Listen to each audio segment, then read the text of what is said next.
Hi guys, it's Mrs. Schacht here, and we are going to talk about the foreign policy initiatives under Presidents Eisenhower and Kennedy. And you're going to see a lot of differences between Truman, who was in office prior to President Eisenhower, and some of the new additions to the war on communism or the Cold War under Eisenhower.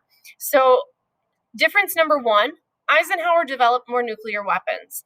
And the reason for that was this idea of both brinkmanship and massive retaliation. So, if the United States were to push a communist country to the brink of war, we knew or hoped that that country would back down. Because if we have a strong nuclear arsenal, they would be afraid of massive retaliation and that we would use these nuclear weapons. So this policy was driven by Eisenhower's Secretary of State, John Foster Dulles. And again, driving countries to the brink, those countries will back down as long as we have a stronger arsenal, because nobody wants us to retaliate with nuclear weapons. And in 1953, we successfully tested our first hydrogen bomb. And in order to continue to fund the development of our nuclear arsenal, Eisenhower committed more money to those projects. The second difference between Truman and Eisenhower is that Eisenhower uses the power of the CIA, which, as we know, is a government agency that is often very secretive. And one of the uses of the CIA in the 1950s was to overthrow governments around the world that we believed did not have American interests at heart. So these countries aren't necessarily communist per se, but we overthrow both Iran and Guatemala in the 1950s. Specifically in Iran, there was a leader who was looking to maybe drive out the British and the Americans in terms of our purchase of oil. And so the CIA basically overthrew the government, implemented a new leader that would be more agreeable to working with both the British and the Americans, and who wouldn't try to limit oil control in Iran. We are successful in doing this, and the government stays this way until 1979.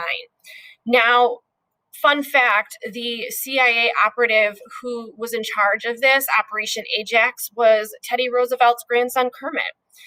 In addition to that, Eisenhower has to deal with Asia and the Middle East. So whereas Truman was really focused on containing communism in Europe, Eisenhower is going to take that idea of containment and apply it to both Asia and the Middle East. So when it comes to Asia, we know that under Truman, the Korean War began. Under Eisenhower's presidency, he deals with the Korean Armistice. And in 1953, both sides, the communist-controlled North and the Democratic-controlled South, just basically stopped fighting. And the country redrew their division along the 38th parallel, as you can see here on the left. And to this very day, that is how Korea is set up. There was no peace treaty. There was no specific end to the war. It was just an armistice, cease of fighting, if you will. And like I said, excuse me, today the country remains divided. Additionally, Eisenhower saw the same issue taking shape in Vietnam. And Vietnam, after World War II, had been controlled in the North by communists and in the South by Democrats. And they were divided along the 17th parallel. And there was supposed to be elections held to hopefully find one leader for the entire country. However,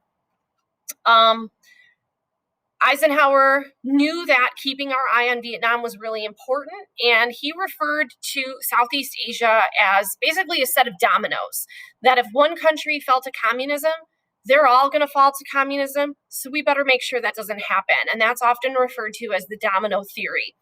In order to prevent South Vietnam from falling to communism, between 1955 and 1961, the United States pledged $1 billion in aid to South Vietnam. And we also signed a SEATO pact, the Southeast Asian Treaty Organization, with the French, the British, New Zealand, Thailand, Australia, Pakistan, and the Philippines. And we basically said that if we were to go in and fight communism, we would have each other's back. Additionally, as I mentioned, another difference between Truman and Eisenhower is that Eisenhower also focuses his attention on the Middle East, specifically when it came to countries that were maybe vulnerable to communism. So he pledged economic aid to any country that was threatened by communism. So similar to Truman, but in a different area of the world. And then, of course, Eisenhower had to deal with the space race. So when it came to the space race between the United States and the Soviet Union, the kind of unofficial idea was that whomever could launch satellites, people, etc., into space meant that they had developed missile technology that could be used for nuclear weapons. So in 1957, when the Soviet Union launched the first man-made satellite into orbit, Sputnik, the United States responded in two ways. Number one, they began to allocate more money to math and science programs and increased educational requirements in those areas in schools across the country. And we also created NASA, our space agency, to continue to research and develop our own space program. And we believe we met that challenge by putting, obviously, the first humans on the moon in July of 1969. So the space race is a common theme between the United States and the Soviet Union throughout the Cold War. Looking back on his presidency, Eisenhower does give a farewell address in which he mentions something called the military-industrial complex. And as a president who created a military-industrial complex and devoted money to defense contracts, the development of nuclear weapons, etc., kind of looking back, he said, you know what? It's great to have a prepared military. It's great to, spend money on defense, but we need to make sure that this does not become the sole priority of the United States. And what's interesting is that, as you guys may know, defense spending is still far and away one of the biggest programs we spend money on today. So he was kind of foreshadowing that in 1960. When John F. Kennedy comes into office, obviously his tenure in office is much shorter, given his untimely death in 1963, but his policies are different from both that of Truman and Eisenhower.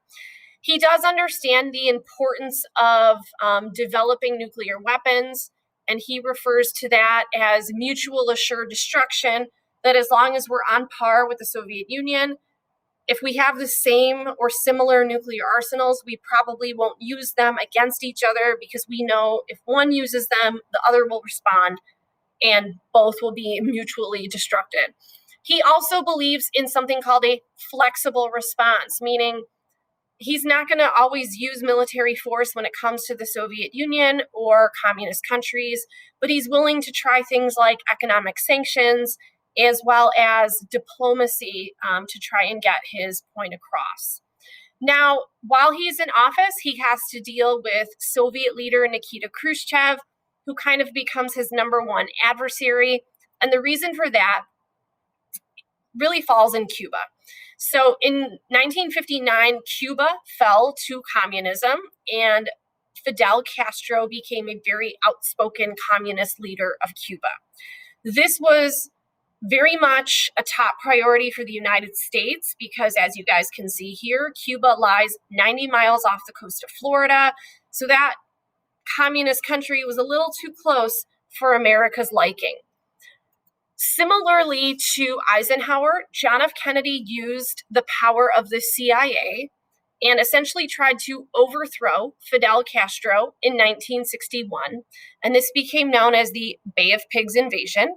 It was a huge failure, and ultimately this only increased tension between the United States and Cuba, and as you're going to see here, the Soviet Union.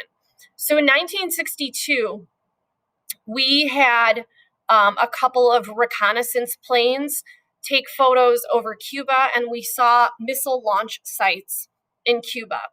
And what we found was that the Soviet Union was stationing both medium range and intermediate range ballistics missiles in Cuba. Well, if you guys look at this map, if those missiles are ever fired, I mean, they could hit every area of the United States. So this becomes a problem. And as more Soviet ships get closer to Cuba to bring these missiles into Cuba, the United States has to make some pretty tough decisions. So John F. Kennedy considers a wide variety of options. We could bomb these missile sites. We could invade Cuba. But what he decides is kind of a healthy medium, and he decides to impose a naval blockade around Cuba. So as the United States Navy surrounds Cuba, as the Soviet ships get closer and closer, for about 13 days, everybody's kind of, watching with bated breath. What's going to happen? Are these ships going to engage? Are we on the brink, literally, of nuclear warfare? Thanks to some behind-the-scenes negotiating with Nikita Khrushchev and Bobby Kennedy, John F. Kennedy's brother, they secretly agreed that the United States would remove the missiles that we had in Turkey that were aimed at the Soviet Union, as long as the Soviet ships turned around and removed their missiles out of Cuba. So that negotiation wasn't necessarily made public. The United States was really publicly considered to be the victor because the Soviet ships did turn around. But again, secretly, we were doing the same thing in Europe. And so we essentially removed our missiles in Turkey while they removed their missiles in Cuba, and we were able to avoid a nuclear conflict. Okay, so guys, to wrap up, just a couple of things. Eisenhower really takes the Cold War and tries to contain communism in areas like Asia and the Middle East. He develops our nuclear arsenal. Kennedy is a little more flexible in his response and kind of handles situations as they pop up. But hopefully that gives you guys kind of a comprehensive overview of how these two gentlemen handled the containment of communism during the Cold War.